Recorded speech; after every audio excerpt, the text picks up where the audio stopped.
intellectual to apply the Marxist model of historical materialism to Peruvian. José Carlos Mariátegui was a political leader and essayist who was the first Peruvian intellectual to apply the Marxist model of historical materialism to Peruvian problems. He shaped the early working class movement in Peru, created a platform for the development of the left, and reinterpreted Marxism for the reality of Latin America. This presentation revisits a vital issue for revolutionary socialists today: how to build socialist hegemony, how to work as revolutionaries with social movements whose horizons are very different. Mariátegui has much to offer in that discussion. This presentation will cover the sources I used to complete this work in progress, which I want to publish as a peer-reviewed article in a fitting interdisciplinary journal like Radical Americas. We will review his life against the backdrop of the global 1920s, and we'll see how the evolution of Mariátegui's ideas are deeply rooted in Latin America's history and culture. His life began in Peru under the conditions of a semi-colonial society at the threshold of modern capitalism. We will place his most remarkable work, the 7 interpretative essays of Peruvian reality, in conversation with Gramscian theory. Los 7 ensayos de interpretación de la realidad peruana, published in 1928, is considered Mariátegui's magnus opus. As a framework for the 7 essays, Mariátegui used a series of articles he had published periodically in magazines such as Mundial and Amauta. In his book, Mariátegui proposed applying the principles of historical materialism to attempt to reevaluate Peruvian reality completely. In the prologue, he advises that he is not an impartial and objective critic, but that his judgments are informed by his ideals, sentiments, and passions. As a primer, I read the 1978 book Mariátegui y los orígenes del marxismo latinoamericano by José María Aricó, a prolific essayist, militant activist, and one of the driving forces in creating the new intellectual left within Argentina.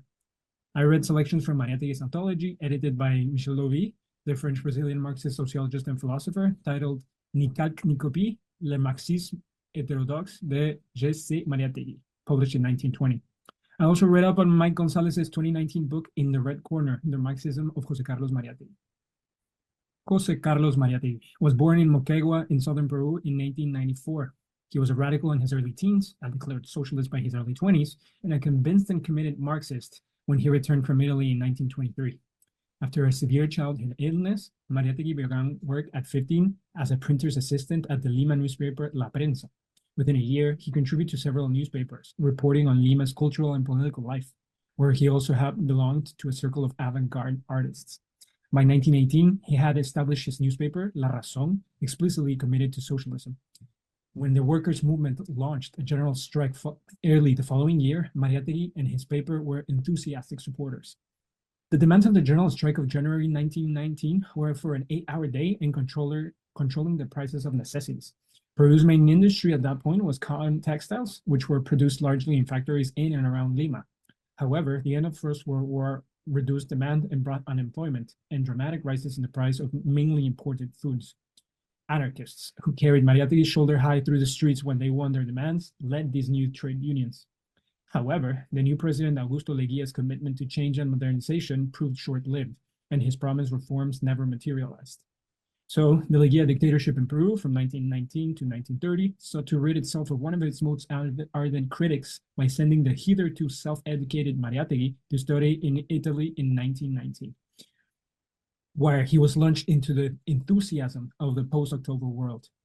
Its effect on the young radical was not what Leguia had been expecting. While there, he established ideological solid ties with some of the leading socialist thinkers of that time, among them Henri Barbusse, Antonio Gramsci, and Maxime Gorky. When Mariátegui was in Italy, he was about 24, and Antonio Gramsci was 27. Both men witnessed the socialist internationalism of the West during the interwar period. As militant socialists and card-holding members of the Italian Socialist Party, the PSI, their ideas were shaped by the implications of the Bolshevik Revolution in the atmosphere of a revolutionary West.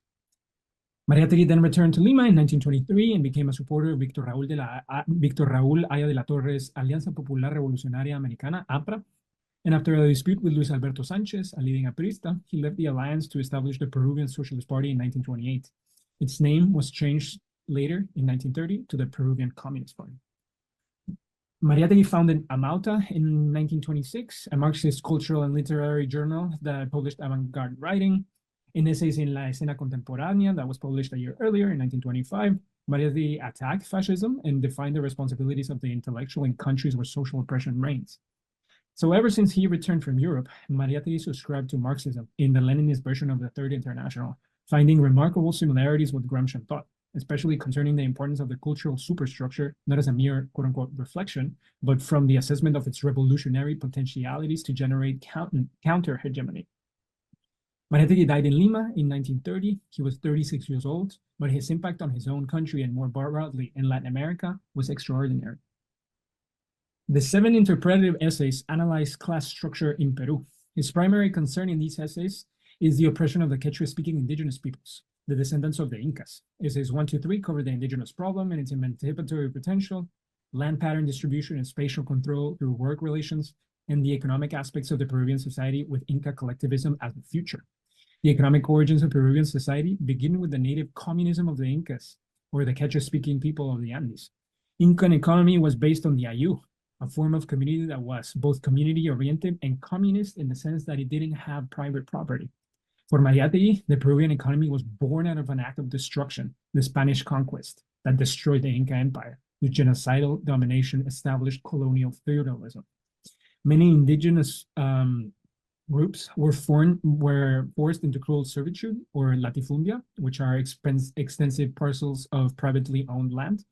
And Mariátegui called this new historical phase gamonalismo, which this is a quote, necessarily invalidates any law or regulation for the protection of the Indian, and where the hacienda owner or the latifundista is a feudal lord. As outlined in essay number 2, Scheme of Economic Evolution, Mariátegui argues that post-independence 19th century Peru has not been fully integrated into a capitalist world system. Instead, Peru has devolved into a backward situation with the simultaneous existence of 3 different economic models. The remnants of the Inca communism that still operate in the Andean communities, feudalism that is visible through the landholding patterns across the country, and a developing bourgeois economy along the Peruvian coastline and the Pacific. After independence, Peru's national export economy depended on the international capitalist resource extraction and exploitation market. The Peruvian government might have presented itself as a modern democratic republic to the outside world in the 1920s, when Mariátegui saw beneath the surface. He saw feudal poverty relations in the countryside and Indian villages that clung to Ayu collectivism. So Mariátegui argued that Peru was simultaneously, quote, communal, feudal, and capitalist. He observed that since the 1920s, the Ayus continued to be undermined by capitalist pressures. Latifundia reproduced labor relations that were vestiges of colonialism. Additionally, Mariátegui described Peru's economy in the early 20th century as colonial in the sense that, quote, movement, its development, are subordinated to the interests and the necessities of the markets in New York and London, close quotes. He describes an ongoing project of accumulation where international financial capital plays an active role in resource extraction and labor exploitation in Peru. Ultimately, indigenous Peruvians are under the grip of local and international capitalists, and yet their collectivism remains, quote, unassimilated, close quotes, by the Peruvian state. His work's best known and most commonly quoted aspects were his approach to the indigenous question and his engagement with the pro-Columbian indigenous world. He saw that indigenous populations as an exploited and property-less class, recognizing the right to land as the key to its future liberation. Mariátegui proposed that the vast feudal estates be broken up and that the land be turned over to the indigenous communities to reinvigorate the Ayus. Enfranchisement and retribution could be achieved through land reform, and the Ayus would form the basis of a new revolutionary society. Mariátegui also saw in the collectivist traditions of the indigenous peasantry a powerful support for the enrollment of the communist movement. The multidimensionality of Antonio Gramsci's prison notebooks, published in 1971, and its vast range of topics, provides fruitful conversation with Mariátegui's 7 essays, published in 1928. Gramsci covers a lot of ground in the prison notebooks, including the history of leading European states, the structure of their ruling classes, the character of domination over the ruled, the function and variation of intellectuals, the experience of workers and the outlook of peasants, the relationships between state and civil society, and their relationship between traditional or avant-garde and popular or folkloric culture. The 2 areas where both thinkers could have fruitful discussions would be the revolution's route and the active participation of organized movements in party politics. Gramsci offers some insightful analyses on dominations. Take traditional intellectuals versus organic intellectuals. The former are thinkers legitimated by a past order who appear to have autonomous interests. The latter are thinkers who emerge alongside rising classes on their new relations of production to give such classes awareness and purpose. Gramsci argues that organic intellectuals help rising classes ideologically conquer traditional intellectuals and, more importantly, the popular masses. The discussion of intellectual points to the particular importance of superstructures. Gramsci, while never losing sight of material circumstance, distinguishes between two superstructural levels: political society, which are the coercive apparatuses, and civil society, private voluntary associations where intellectuals tend to operate. This also constitutes Gramsci's unique definition of the state, which is political society plus civil society. Civil society is where consent among the dominated classes is elicited, while political society is a terrain where the force is imposed on them. Any direct assault on the state traditionally understood, quote unquote, a war movement in political society, will likely be futile when civil society is strong. A struggle over hegemony must be waged, requiring a more patient, quote unquote, war of position in the trenches of civil society. This motivates Gramsci's reimagining of capitalist crises in his predicted pathways to a post-capitalist world. Since hegemony pertains to civil society and civil society prevails over the state, the cultural ascendancy of the ruling classes ensures the stability of the capitalist order. Civil society is that terrain where consent among the dominated classes is elicited. So, for Gramsci, the central locus of power must therefore be sought within civil society. For Gramsci, above all, in capital's control of the means of production, of communication, radio, press, television, cinema, and publishing. The hold of worldviews that capitalism has necessitates a bigger picture understanding of the role of culture. In Gramsci's view, the new dominating class should develop a hegemonic culture using ideology rather than violence, economic force, or coercion. The dominant classes produces and reproduces this hegemony through the institutions forming the superstructure and its two levels. So, in the context of Mariátegui's Peru, Gramsci would predict that a war position is necessary to create a new hegemony since, quote, the superstructure of civil society are the trenches of modern warfare. Where would Mariátegui's analysis of Peru fall into this Gramscian schema of historical perspective? The first determination would be whether there was a developed civil society in Peru in the 1920s. And I think we must understand Mariátegui's indigenous nationalism in the context of the awakening that was taking place throughout Latin America as intellectuals and revolutionaries sought to create an authentic national culture. Mariátegui's embrace of the Inca past helps fortify his era's revolutionary movement. Through a war position is the road for a successful socialist revolution. Embracing indigenismo will ultimately revitalize and revalorize Incaic roots. Take this first quote. This indigenismo does not indulge in fantasies of utopian restoration. It perceives the past as a foundation, not a program. Its conception of history events is realistic and modern. It neither ignores nor slights any of the historical facts that have modified the world's reality, as well as Peru's, in these 4 centuries. Moreover, in the struggle for land, the indigenous peasant masses conflicted with the capitalist landowner oligarchy, the criollo latifundista, as Mariátegui would call them. They could be won over to a socialist communist vanguard party, since it would be the only political force fighting for radical land reform against the quote-unquote myth of progress, as Mariátegui would call it. For Mariátegui, revolution is the myth of the proletariat, just as progress was for the bourgeoisie, as George Sorel used to put it. It can mean many things, but it always represents an anticipatory vision that illustrates an alternative future. Take this second quote on the screen. The soul of the Indian is not raised by the white man's civilization or alphabet, but by the myth, the idea of the socialist revolution. The hope of the Indian is revolutionary. Again, this myth of social revolution points to a future world without classes and, more importantly, to a universe of alternative values, replacing those that prevail or are hegemonic in the current bourgeois order. They may often be based on a pre-capitalist community, an idealist past when the commons stayed over private ownership, when labor was creative rather than mechanical or repetitive. Select elements of indigenous communal traditions of the pre-capitalist past could be combined with an avant-garde post-capitalist future. For Mariátegui, revolution is never the product of progress, but rather the recovery of a pre-Columbian communist past. 100 years ago, Mariátegui strove to start building a revolution. Today, his ideas remain more valid than ever, and his creative reading of Marxism has much to contribute, including an intimate connection to Antonio Gramsci's philosophy of praxis. I want to close with this phrase in Spanish. No queremos ciertamente que el socialismo sea en América ni calco ni copia. Debe ser creación heroica. Tenemos que dar vida con nuestra propia realidad, en nuestro propio lenguaje, al socialismo indoamericano. He ahí una misión digna de una generación nueva. Thank you so much.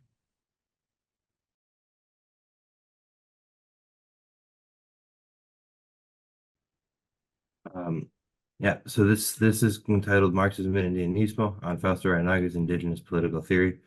In the bottom, there's a photo of Reinaga from his taken by his niece in the 1990s of him selling his own books, which is a common sight both for him and for a lot of intellectuals who identify as Indianistas in Bolivia today, be selling their own books outside the university. So Fausto Reinaga was an indigenous Bolivian political theorist, was born in Colquichaca and Potosi in 1906.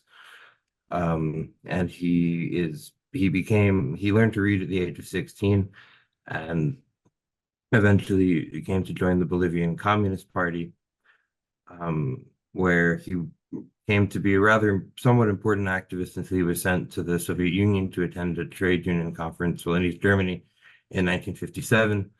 It was his experiences upon coming back to South America that really drove his break with communism and Marxism and drove him to what he would come to term Indianismo. So there are distinct phases in his thought that correspond to his initial political writings from the 1940s to the 1960s, more or less, that are from a radical Bolivian nationalist and Marxist perspective. And then there's his Indianista phase, which is roughly from the 1960s or 1969, specifically as the publication of his magnum opus, The Indian Revolution, into the 1970s.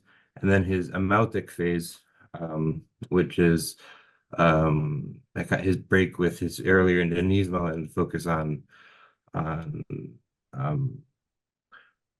indigenous spiritualism as a philosophical base. The best treatment of the phases in his work can be found in a lot of Carlos Macasay's writing, if anyone's interested. And then so his contemporary conceptions of Reinaga place him as sort of the founder of Bolivia's Indianista movement, and still a very important theoretical reference for both the government under Evo Morales and the process of change that it instituted. And there are many people in Bolivia today, so we're above all people in Aymara and Quechua people in El Alto and La Paz and Cochabamba that identify as Indianistas and continue to develop on Reinaga's body of work and theories. So his Marxist phase. Sorry, I had.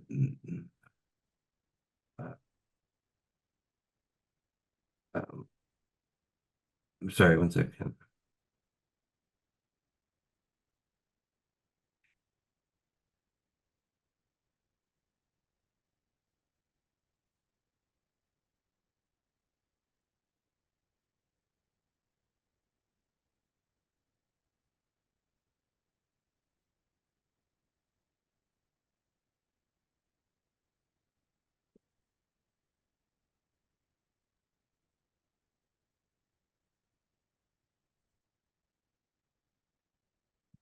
Sorry. So in his Marxist and radical nationalist phase begins with his work on the Inca Empire, Mataros and Yanaconas in 1948, which is an attempt to apply the Marxist categories of dialectical and historical materialism to the study of the socioeconomic structure of the Inca Empire. But his real theoretical enunciations from this period are in two books, Nacionalismo Boliviano, Teoría y Programa in 1952, and Tierra y Libertad in 1953. Where he develops a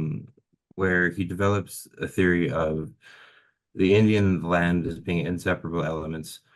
So he said the Indian land are two inseparable elements. No partial solution is admissible or rational. The problem is economic, political, and social. None of these aspects or issues are susceptible to a unilateral and isolated solution. They constitute a continuous whole and an inalienable set of objective and subjective reality. So in this context, he's referring to the task of the Bolivian National Revolution, which happened in 1952, to liberate the Indian by liberating the land, which means in this context, the demand for an agrarian reform or an agrarian revolution that would free the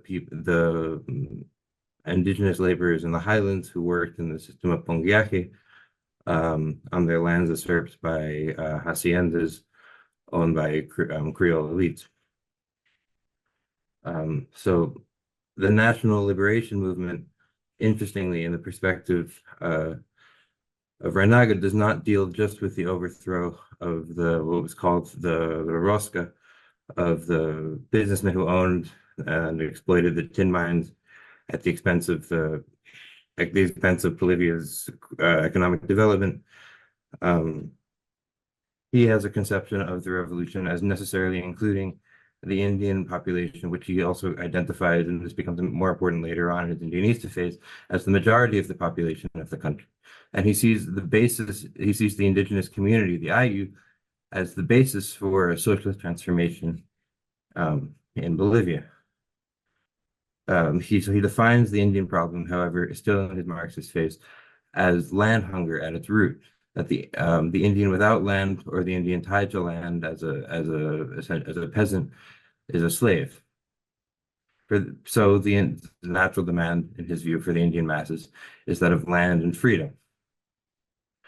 So, and this is why the national revolution is in their interest. In Tierra en Libertad, this advances to realize that the proletarian class of Bolivia is also a class of largely Indian origin, in the sense that the vast majority of the mining proletariat were indigenous workers, and the vast majority of other exploited laborers in Bolivia were rural to urban migrants.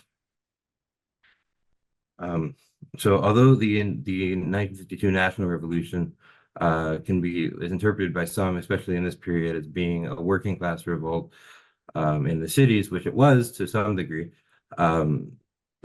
we can't understand, and Carmen Solis's work more recently shows this very well, that the agrarian part of it was borne out by Aymara and Quechua peasants performing work stoppages or taking up arms or doing both and so on, to take over the land themselves and force the state's hand on agrarian reform. And so this was a major component of Bolivian revolutionary nationalism. He also begins to talk in Tierra en Libertad of the idea that the indigenous people of Bolivia have a connection with the land beyond that of the economic. He uses the metaphor of the colonists having, or the colonial class having separated the people from their mother, the Pachamama, and refers to the spiritual need as well of recuperating sovereignty over the land and community relations to the land. So the seeds of Indianismo in this phase of his Marxist thought see that the Indian and the land are inseparable, which means for him that agrarian reform is insufficient and agrarian revolution, which was really necessary, based out of the IU as the social form par excellence by which to organize a new socialist society, with, as he points out, the need to civilize the people and provide technology and economic support, in his words. And this is part of a project of integrating the indigenous population into the nation as taking primacy. However, I would argue that there are also the signs of his emerging theorization of a distinct Indian political identity that goes beyond their economic oppression and begins to theorize them as a distinct majoritarian group that, rather than being something to be incorporated into the nation, should rather become the nation themselves, and that this would be the true self-realization of the Bolivian state as a majoritarian entity. So this matures in his Indianista phase, naturally, where he, in La Revolución India, we can see this encapsulated in the selection. The Indian is not the peasant with the stinking hoof of Pezuña hedionda enzapetada. He is not a social class that is part of an abstract bourgeois society and non-existent in Bolivia. The Indian is a race, an ancient race, and an ancient culture, a strong, very strong race that has resisted the bloody onslaught of the West. The Indian is an undefeated and invincible culture.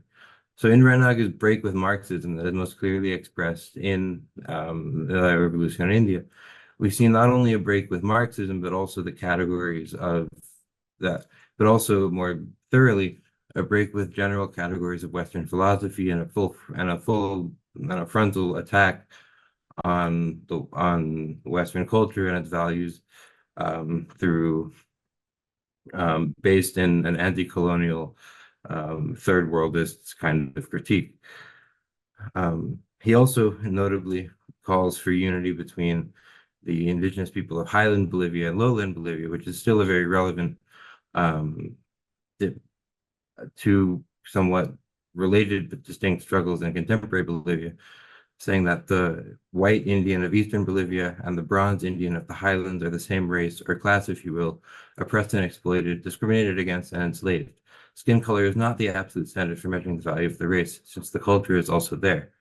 This implies that in his vision of the Indian as an oppressed race, also a vision of an oppressed culture, which so we're going beyond the earlier idea of assimilating indigenous people in or integrating them into the nation, to treating indigeneity rather as the site of political action and the locus of difference around which to organize politics. This leads him to his founding of the Indian Party of Bolivia in 1970, and his even more pointed critique of Bolivian Marxism in the Thesis India in 1971, where he just dismisses Bolivian Marxism and Bolivian Marxists as a copy of a copy, which is to say that they, in their position as Marxists in a peripheral country, are copying the third world, or copying European Marxists, who are themselves, in Reinaga's mature formulation of this, copying the primitive communism of the Inca Empire and the indigenous peoples of the Americas.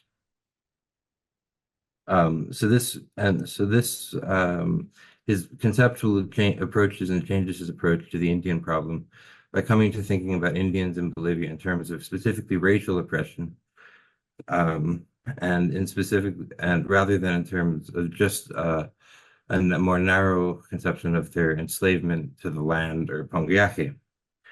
This comes with a critique of Marxism then for failing to grasp the racial and colonial character of indigenous oppression in Bolivia.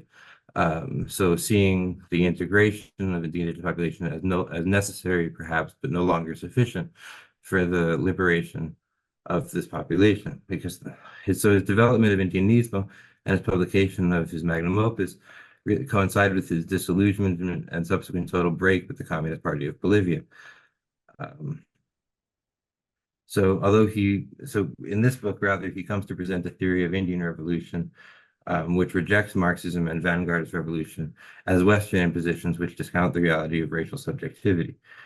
A critique of colonialism which recursively adopts the identity of Indian imposed by colonizers in order to valorize it as a means of creating group solidarity, and in so doing, ultimately abolish it as a category. This formulation borrowed heavily from the North American Black Power movement. Reinaga was a noted fan and referenced a lot of Kwame Ture or Stokely Carmichael, as others might know, and from the Pan-African tradition. He was very interested in African anti-colonial revolutions and the Black radical tradition. In the Indian Revolution, there are at points quotations of Fanon for pages. So the influences of Black radicalism are seen clearly in how Reinaga's Indianismo theorizes specifically racial oppression in Bolivia, and comes to see the answer as indigenizing the state, or rather the call that Indians should take power as Indians for the benefit of Bolivia, because they are the majority of the population, rather than the anterior formulation that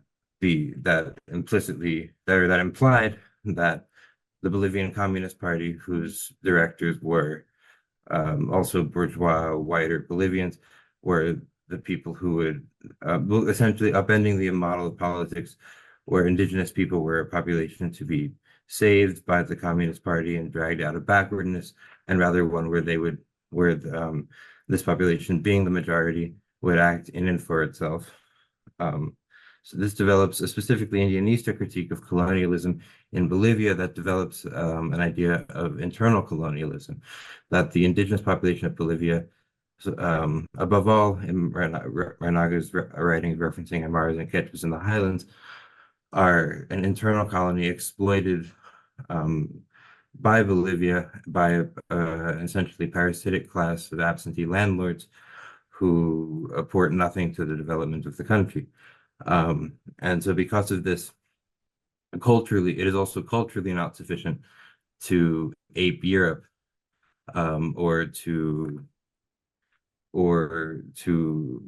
model the culture of the oppressors, because there is nothing to celebrate there. And he has a very trenchant critique of Bolivian society. For instance, there's a passage in the Indian Revolution where he says that there are 36 statues in La Paz, and almost all of them are of foreigners, and none of them are of indigenous Bolivians. So his critique, he has a civilizational critique, really, at this point of the West and of its influence on Bolivia and its influence on Bolivian and South American Marxism. And because of this, we can read his Indianismo as a rejection of Marxism, but at the same time, it remains bound by certain categories of Marxist thought, because for instance, it's one of its main theoretical contributions is a shift from the communist vanguard party model, but to one of what's essentially an Indian party, but that's still, in my reading of Reinaga, a vanguardist party, but now it has a different object of a majoritarian object. So we're going from a class in and for itself to, in Reinaga's formulation, essentially a race or a culture in and for itself. And he uses race and culture in this context somewhat interchangeably. So this is arguably a logical development from the development of Reinaga's thought that I've laid out, but it's also a break from the specifically nationalist and anti-internationalist stance of his prior communism. In his revolutionary nationalist phase, he sees the task of Bolivian communism as an exclusively nationalist one that must solve backwardness in Bolivia and liberate the indigenous population, but that does not associate itself with the internationalist strain of Marxism. And so, in conclusion, we see a consistent development, or dialectical evolvement, perhaps, in Reinaga's thought from his Marxist phase to his Indianista phase, where the elements of both are never absent, which is to say that if we look at his body of work as a whole, and of course this presentation has only considered his Marxist and Indianista phases, we see, and not his later Amautic phase, which also really merits its own discussion. But so we see that elements of his later Indianismo are always present in his Marxism, and elements of his prior Marxism are always present in his later Indianismo. And so this is relevant also to contemporary discussions about Reinaga in Bolivia, because there's really several strains of his thought that range, despite a commitment to indigenous revolution, indigenous empowerment, that range from their other political associations, really from the right to the left. And although one could perhaps say that more left-wing interpretations of these ideologies have had more sway, there is a significant portion of this body of theorizing and activism that could be considered perhaps reactionary. And so because of that, I think it's important to not discount the influence of Marxism on Reinaga, and perhaps in fact read his Indianismo as a sort of dissident Marxism, much in the way that people sometimes will read the Black Radical elements of the Black Radical tradition and theorists like Stokely Carmichael, or other members of the Black Panther movement, Frantz Fanon, and so on. My point being, and other anti-colonial nationalists, my point being that this sort of fraught relationship with Marxism in anti-colonial context is not new to Reinaga, but what is the particular formulation of a thesis of internal colonialism and specifically Indian empowerment in South America, where Reinaga is somewhat of a pioneer of a lot of radical rhetoric that's influential and important in contemporary indigenous movements in South America, where Bolivia has been, in the 1971 prologue to the Indian thesis that Guarnero Hoch wrote, he called Bolivia the revolutionary capital of Indo-America.